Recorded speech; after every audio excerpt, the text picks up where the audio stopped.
जी तो दोस्तों अस्सलाम वालेकुम वरहमतुल्लाहि वबरकातुहू फ़ीमानिल्लाह। अच्छा दोस्तों, एक और चीज़ है लौंग। लौंग जो हमारा कबूतरबाजी में इस्तेमाल होता है दोस्तों, इसका क्या किरदार है।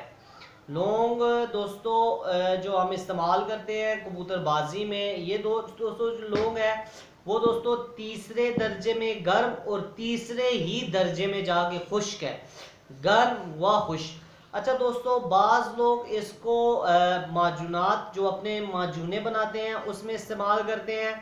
बाज़ लोग जो है वो गर्म पानी बनाते हैं जो उसमें इसका इस्तेमाल करते हैं। इसके अलावा दोस्तों कुछ लोग जो अ, बादाम की खुराकों में दोस्तों इसका बेहतरीन इस्तेमाल होता है।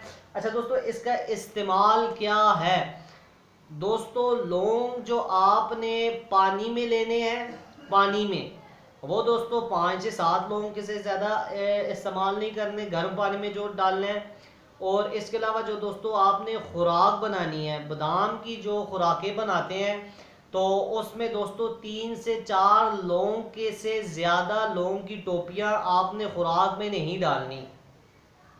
जो दोस्तों आप डालेंगे माजून, जो आप माजून बनाएंगे तो दोस्तों उसमें जो लौंग डालेंगे तो दोस्तों वैसे तो आप अपने नुस्खे के हिसाब से देख लें, पर जो मैं चीज़ समझता हूँ, जो मेरी समझ में है, उसमें दोस्तों आपने लौंग जो है वो 3 से 4 लौंग के से ज़्यादा लौंग नहीं डालने माजून में भी।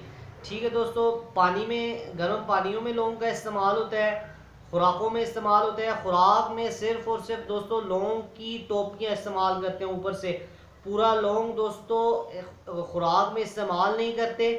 इसके अलावा दोस्तों गर्म पानियों में इसका इस्तेमाल है, खुराक में है और माजूनों में है जी दोस्तों। तो ये लौंग जो है दोस्तों वो तीसरे दर्जे में जाके गर्म व खुश्क है। ठीक है दोस्तों, उम्मीद करता हूँ ये चीज़ आपको समझ आ गई होगी जी।